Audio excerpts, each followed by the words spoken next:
जैसा कि उनकी पॉपुलैरिटी मल्टीप्लाई हो रही है, वो एक्सपोज हो रहे हैं। जहां वो जेल भरो तहरीक का नारा देते हैं और खुद जो है वो घर के अंदर छुप जाते हैं और बाहर नहीं निकलते, तो वो उनकी बुजदिली एक्सपोज हो रही है।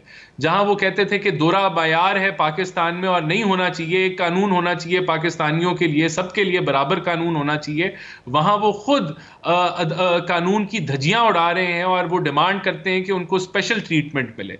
तो ये सारी चीजें मैं समझता हूं कि इमरान खान को एक्सपोज कर रही हैं, उनकी जो पॉपुलैरिटी का वो दावा करते हैं और फिर अवाम उस तरीके से निकल नहीं पाती। हर रोज इमरान खान एक्सपोज हो रहा है। और ये जो FIR हैं, अगर कोई किसी शहर में कोई बंदा खड़ा हो जाता है और उसको कोई इतराज है और वो पुलिस में जो है वो FIR काट लेता है, तो उसको फेस करें। ये यही चीजें हमारे पे भी होती थी। मैं तो कह रहा हूं कि ये एक किस्म, एक नौयत की FIR जो है वो एक ही कटनी चाहिए, दर्जनों नहीं होनी राजा चाहिए। साहब, जब आप और हुकूमत में होते हैं तो गवर्नेंस, डिलीवरेंस, परफॉर्मेंस का बोझ हुकूमत के कांधों पर होता है। जब आप ऑपोजिशन में होते हैं तो उस वक्त आप नैरेटिव बिल्डिंग करते हैं, उस वक्त आपके पास एक एज होता है कि आप हुकूमत में नहीं है, आप जवाबदेह नहीं है उस तरह से। तो क्या हुकूमत प्रेशर महसूस कर रही है?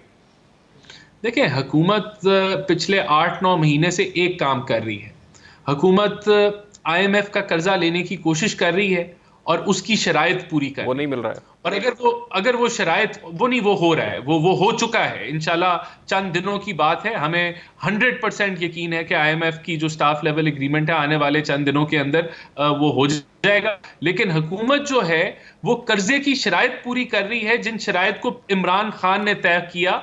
और इस वजह से उसका गन जो उसने माशी गन डाला वो साफ कर रही है। तो हुकूमत तो ये काम भरपूर तरीके से कर रही है और जानती है कि अवाम पे बोझ डल रहा है। लेकिन अगर ये ना करे हुकूमत, तो मुल्क दिवालिया हो राजा साहब, जाता है। तो हुकूमत इकोनॉमिक फ्रंट पे जो कुछ कर रही है, ये जो अचीवमेंट्स है वो तो सामने है, लेकिन हुकूमत एक और चीज भी तो चाहती है कि अदल के तराजू को बराबर किया जाए। उस बराबरी में काफी एफर्ट्स हो रही हैं, वो एफर्ट्स कहां तक पहुंची हैं सर? देखें, वो तो एक डिबेट है ना, हम हाईलाइट कर रहे हैं। हम अपना मुद्दा जो है वो अवाम के सामने डेली रख रहे हैं कि किस तरीके से जो जो जुडिशरी है उसको एक न्यूट्रल किरदार अदा करते हुए नजर आना चाहिए है। और लोगों को महसूस होना चाहिए है कि न्यूट्रलिटी है। अगर पहले कुछ रॉन्ग्स हुए, गलत हुए फैसले, तो आज वो दुरुस्त होने चाहिए। या अगर वो दुरुस्त नहीं होते, तो इसका मतलब है कि आप एक फेयर तरीके से नहीं चल रहे। और तब जो था, वो कानून का जो तराजू था वो टिल्टेड था। और आज जो है वो आज भी टिल्टेड है, अगर वो दुरुस्तगी नहीं होती। तो ये डिबेट तो चल रही है, जुडिशरी के ऊपर बातचीत हो रही है। ये भी हकीकत है कि पाकिस्तान की जो जुडिशरी है वो रूल ऑफ लॉ की इंडेक्स के अंदर 132वें नंबर पे है 140 ममालिक में राजा से। साहब, चलिए, मैं let's take it this way. Imran Khan एक पोस्टर बॉय तो है, और इमरान खान का वो कदावर पोस्टर जो इस वक्त लगा हुआ है, उस पोस्टर को उतारने में, गिराने में और ढाने में अभी तक हुकूमत कितनी कामयाब हुई है? देखें, इमरान खान कोई पोस्टर बॉय नहीं है। इमरान खान की एक नाकाम हुकूमत थी 4 साल की। उस नाकामी के वजह से आज हमें ये सफर करना पड़ रहा है और IMF के मुआहदे को हम बहाल कर रहे हैं। अगर उन्होंने बहाल किया होता तो अब तक तो IMF का मुआहदा खत्म हो चुका होता। शायद हमें दूसरे एक और करना पड़ता, लेकिन वो मुआहदा खत्म हो चुका। तो उनकी नालायकियों के ऊपर हम झाड़ू फेर रहे हैं।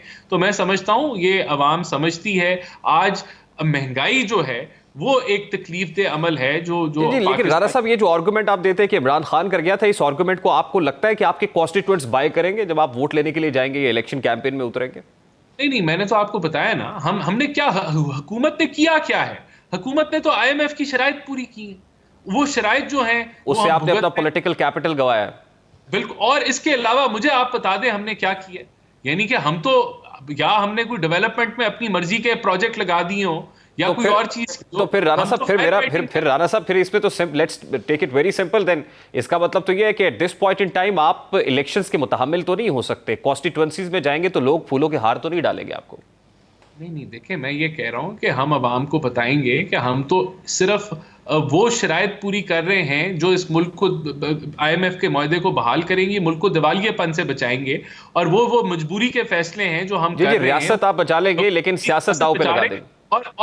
और अवाम समझेगी इस चीज को और हमें सपोर्ट करेगी इंशाल्लाह ताला।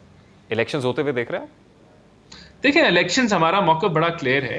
पहले तो इलेक्शंस अगर एक वक्त में हो तो मुल्क के लिए बेहतर हैं। केयर टेकर सेटअप के अंदर इलेक्शंस होने चाहिए, चाहे वो सूबाई हो या वो जो है वफाक के इलेक्शंस हो।